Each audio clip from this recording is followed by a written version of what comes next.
মোর বেঁধে নামার উদ্যোগ নিয়েছে। আল্লাহ তুমি তার সেই বান্দাকে সুস্থ করে নেতৃত্বের ময়দানে ফিরিয়ে আনুন। আল্লাহ আজকে নামাজের পরে ভাই এবং বোনেরা বিশেষভাবে এই দোয়া করবেন। আমরা আজকে এখানে বসে দোয়া করলাম। ভাইরা আমার, বোনেরা আমার, আজকের এই প্রতিনিধি প্রত্যেকটা ভোট সেন্টারের ভাই এবং বোনদের হাজির করা হয়েছে। কয়জন করে আসছেন আপনারা? 5 জন।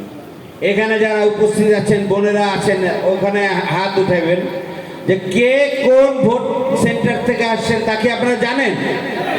যারা যারা জানেন তারা হাত উঠান দেখতে হবে।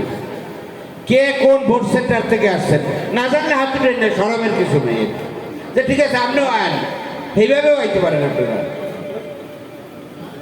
আচ্ছা, আলহামদুলিল্লাহ, অধিকাংশ ভাই বোনেরা আছেন। যারা জানেন না তারা তো কোন সেন্টারে ভোট দেন তা তো জানবেন।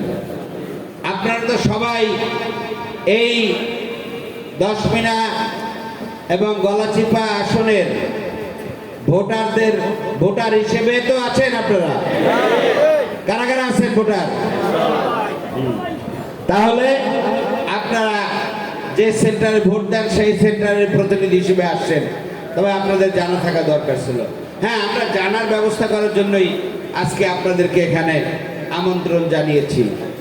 ভাই বোনেরা, আপনারা কি ভোট সেন্টারে 10 জন লোক? কত লোক? কয়েক হাজার লোক। সারা 2 উপজেলায় 3,80,000 ভোটার, তাই নাকি? আপনারা আজকে এখানে 1100 থেকে 1150 ভাই বোনেরা আসছেন। এই 1100 থেকে 1150 ভাই বোনেরা তারা 3,80,000 প্রতিনিধি হিসেবে এখানে উপস্থিত হয়েছেন। বুঝা গেছে? আপনারা তাদের প্রতিনিধি।